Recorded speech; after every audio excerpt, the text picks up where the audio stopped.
All right, so picking back up where I left off, we're going to start at the top of the engine, and we're going to want to remove this tube and then possibly the throttle body. We're going to start by, there's a hose for the air oil separator here, and I probably need both hands, but it looks like a top and bottom tab that you squeeze, and then you should be able to pull it off of that bung. We're going to start there. All right, so this is disconnected. I believe this is the hose for the air oil separator.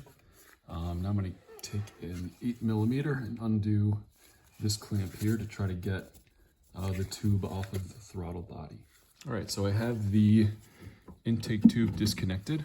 So it was that 8mm band clamp there, and then it was a little 10mm nut holding this resonance box on, and then it was another 8mm band clamp. You can't see the head, but there's the clamp kind of at the tip of my finger connecting it to the intake box. So I'm going to try to fish this out now. We'll see how that goes. And then the starter is like right underneath it, so you might need to move the throttle body, but we'll take a look. All right, so I ended up removing the bracket over here as well. You can see the two holes there for the two M10, or not M10, but 10mm bolts. And hopefully this gives me enough room to slide the tube out of the way. So that's pretty easy. Go ahead and remove that. This is what the little resonance box down there bolts to. You can see there's I'm pointing at it with this tab. There's the through hole and there's the threaded hole in this bracket. So go ahead and remove this. All right, so I had to take off this little resonance box down here in order to get this out. I just couldn't get it out without it. And I don't think this has ever been taken off before, at least in a long time. So I had to use a pair of vice grips to actually hold this clamp open. And then I went in with a screwdriver and then just my fingers to pry the back of the box out of the tube. Be careful with it because it's rubber, so probably best to not poke any holes in it. But now the box should stay in there, and then the inlet tube should be able to come out. So the tube is out.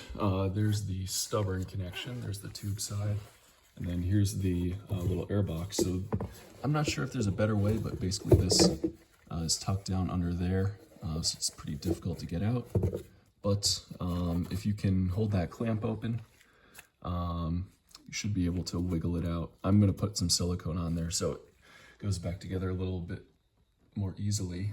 But there's the starter. So it's got two big bolts holding it on. There's one, I believe the other is maybe down here out of view. And then there are a couple electrical connections that we might need to remove the throttle body to get to.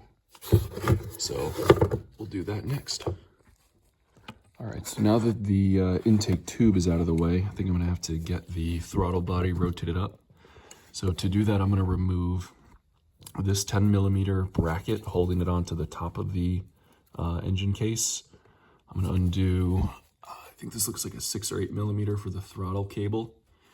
And then I'm gonna loosen, but not remove these two band clamps. They look like 6s.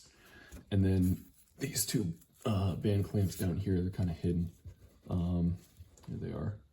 But that should let me kind of rotate this whole intake tube up and away, and then hopefully access the starter. I might also have to unplug the cruise control motor. That's right there, although maybe we can be careful. Yeah, we'll just take it slow and get everything unhooked. All right, so the throttle body is nice and loose. That was actually pretty straightforward. I think the limiting factor now is that there is this wiring harness for the cruise control also has either ground or something going to the starter. So that's kind of limiting my ability to fully rotate this up.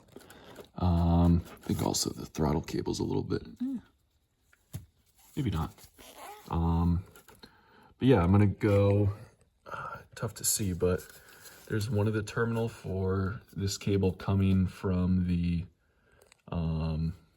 coming from the throttle body.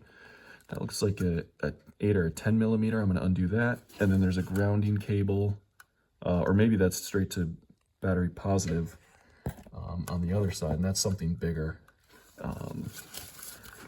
I would guess it's like a 16, 14, 15, or 16. So I think there are those two. There might be another connection. I think that's it though.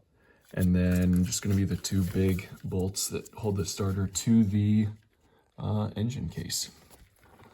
All right, so I've gone ahead and disconnected the two, put the light down here, the two power connections to the starter. So there is the smaller one here, which is this little guy here, and I think that's a ground, but I'm not sure. Then the larger one is right there, and so the small one's a 10, the larger one's a 13, and I think that should be it. I believe there's going to be, actually, you know what? This is for the solenoid, the small one's for the solenoid.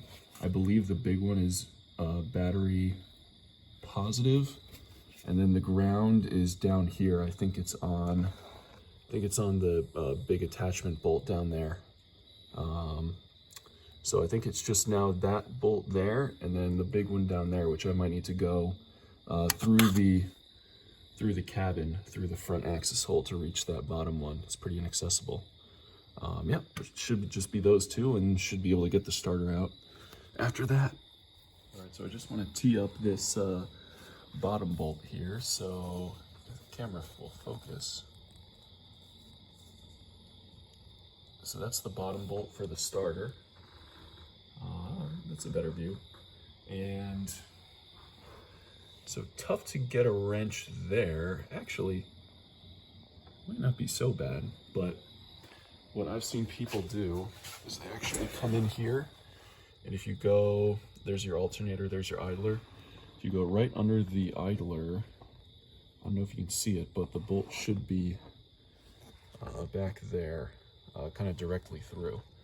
So I'm going to take some extensions and see if we can access that bottom bolt. All right, so I have the socket from the front of the engine, and it is engaged on that bottom bolt. You can see the engagement a little better. So just to show you where it comes in, you're going to want to put the put your extension underneath this idler, and then the light's not great, but you can route it up, and you can go back to the back of the car and stick your hand under the intake and kind of guide it in. So I believe it's like 14 inches total, so should be able to just break it loose. Might need two hands. I think it's going to be on there pretty tight. But yeah, that's how we're going to get the lower starter bolt off. All right, lower bolt is released and coming out. Upper bolt, might need to put the wrench back on it, but that is loosened. So the starter should be, yeah, if I hold the camera still, the starter is coming loose. So one thing you'll want to keep in mind is that when this one breaks loose, this is a sharp edge all the way around, and your hand's going to be on the ratchet right there. So you might want to put on some heavy gloves or shield your hand from that sharp edge. It hurts when the bolt finally lets go and your fingers hit that. So just going to take these bolts out and then remove the starter. Excuse the messy workbench, but this is the extension to get that lower bolt out. So it is just about 18 and a half inches total length. So yep, and you might need to put it in kind of one extension at a time. So that one first, and then that one. All right, so the starter is out. Just watch out when you're removing it. Watch out for this part here. But some of these hoses back here. There's a hard line, there's this rubber hose. There's another rubber hose on the bottom, or that goes to the bottom of the throttle body right there. So just keep those in mind. Watch out for the positive battery terminal. But it should be pretty easy to get the starter out. And it looks okay. Definitely a couple spots on the teeth from where it's been engaging over the years, but I think it's serviceable. So I'm gonna try to take it apart and lube it and see if we can't get it to stop dragging.